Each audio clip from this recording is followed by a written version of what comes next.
हमारे साथ बातचीत करें बीजेपी सांसद विवेक ठाकुर जी।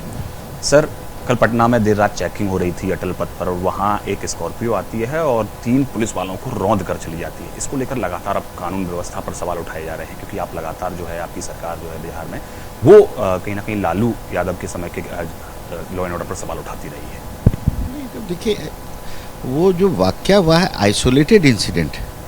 कोई वाहन चालक, देश भर में एक्सीडेंट होता है, तो क्या आप उसको वहाँ के प्रशासन के चुस्ती पर आप प्रश्नवाचक चिन्ह लगाते हैं क्या? वो तो ड्राइवर है, उसका मनोवृत्ति, मानसिकता वो कैसे चलाए। अब कोई सोच ले कि हम डिवाइडर पे ही गाड़ी चलाएंगे, अब आप रोक सकते हैं उसको क्या? तो ये सब दुर्भाग्यपूर्ण है बोलना। वो भी कौन बोल रहा है? मतलब जंगल राज, ऐसा तो संज्ञा मिला ही नहीं था। यहाँ बिहार तो लोग जानता था कि अशोक का बिहार, वैसा बिहार चंपारण का जो जिसने मोहनदास करमचंद गांधी को महात्मा गांधी बनाया। अब बाद में क्या संज्ञा लगा? जंगल राज। सिनेमा बनी है गंगा जल, किसके लिए सब बनी, किसके कालखंड से जुड़ा? अब वो लोग लॉ एंड ऑर्डर पे बात करते हैं। ये प्रमाणिक हो चुका है जब वो सत्ता में आते हैं कि लॉ एंड ऑर्डर की जो परिभाषा है वो एक विस्तृत परिभाषा है।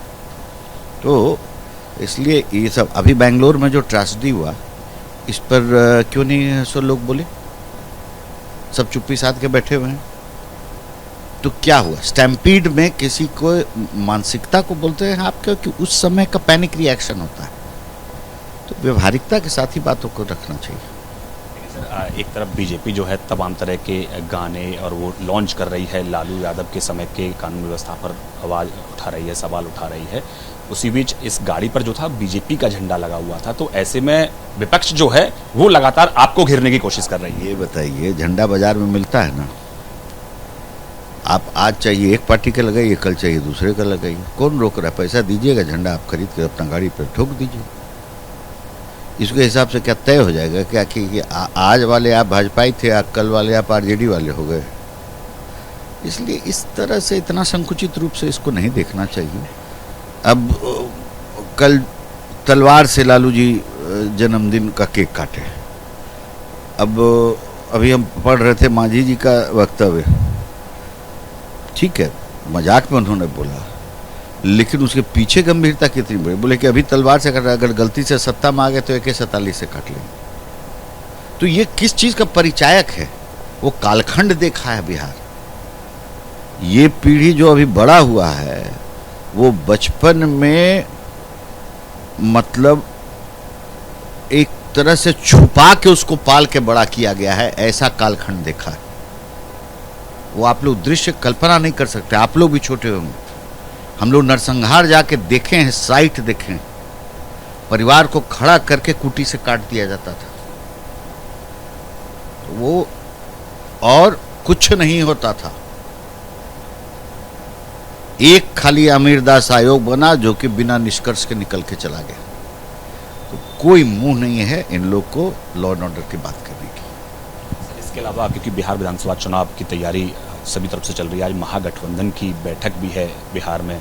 सीट शेयरिंग को लेकर किस तरह से रणनीति बनाई जानी है, उसको विषय को लेकर भी चर्चा होगी। उनका अपना बैठक है, वो करें। अभी तो हम अखबार में आज पढ़ रहे थे कि महायुद्ध छिड़ा हुआ है। आरजेडी कह रहा है कि 140 से कम सीट हम लड़ने ही वाले नहीं हैं। तो कांग्रेस कह रही है कि अब हमारा चुनिंदा 50-55 जो है वो हम लेंगे। तो जाने वो लोग। आज तो हम तो अखबार में पढ़े, क्या हकीकत है हम नहीं जानते। वो आरजेडी वाले तो बांट दिए हैं सबको, तो सीट बढ़ गया। तो बैठक का क्या करेंगे नहीं करेंगे। और बिहार में कांग्रेस का कोई वजूद है नहीं। जो मिल गया झोली में वही बोनस है, ठीक है ना। राहुल गांधी लगातार दौरे कर रहे हैं और वो SC ST OBC छात्रों की आवाज़ उठा रहे हैं। उनका बिहार का दौरा का बहुत मतलब है नहीं। ऐसा ही जो है वो पैराशूट वाला काम करते आ रहे हैं। बिहार के लोग कोई गंभीरता से बहुत इनको लेते नहीं हैं। और बिहार को उनको समझने में अभी 10 साल घूमना पड़ेगा। बिहार एक अलग भूमि है और पूरे देश में एक राजनीति और भारत के पहचान की भूमि है। इतिहास से लेके वर्तमान तक आई है अब तो, ठीक है। यही अशोक था, जहाँ से लेके वही पटना से ईरान तक आपको जाता था साम्राज्य। ये बिहार है। यही बिहार है कि हमारे राष्ट्रपिता को महात्मा गांधी का संज्ञा दिया चंपारण में। नहीं तो गांधी जी जाने जाते थे, लेकिन महात्मा गांधी वो चंपारण ने दिया। तो बिहार को समझने के लिए भी इनको बहुत टाइम लगेगा। वो ऐसा बस वो गए, बेगूसराय गए थे, उनके पार्टी का कार्यकर्ता है जो अभी नया नया आया है, जो भारत टुकड़े वाला जो है, वो कुछ कार्यक्रम किया तो बिना कुछ बोले हुए 3 मिनट में निकल गए। मेरे ख्याल से अच्छा ही की। तो ऐतिहासिक भूमि है वो बेगूसराय। हम तो बताए आपको ना कि वो सामान्य जगह नहीं है। बिहार के प्रथम मुख्यमंत्री का भी है, विकास का भी एक जमाने का परिचायक है, और देश का पहला कम्युनिस्ट एमएलए भी बेगूसराय दिया। बंगाल या कोई केरल से नहीं आया कोई। स्वर्गीय चंद्रशेखर बाबू थे सबसे पहले कम्युनिस्ट के भी विधायक। तो वो अच्छा किए कि बिना बोले हो, क्योंकि समझने में बहुत टाइम लगेगा उनको। अब चुनाव तो आते रहेगा, वो जाते होते रहेंगे, मीटिंग करेंगे, लेकिन उससे कोई बहुत फर्क नहीं पड़ने वाला। बात करने के लिए पवन गौड़, एबीपी न्यूज़, दिल्ली।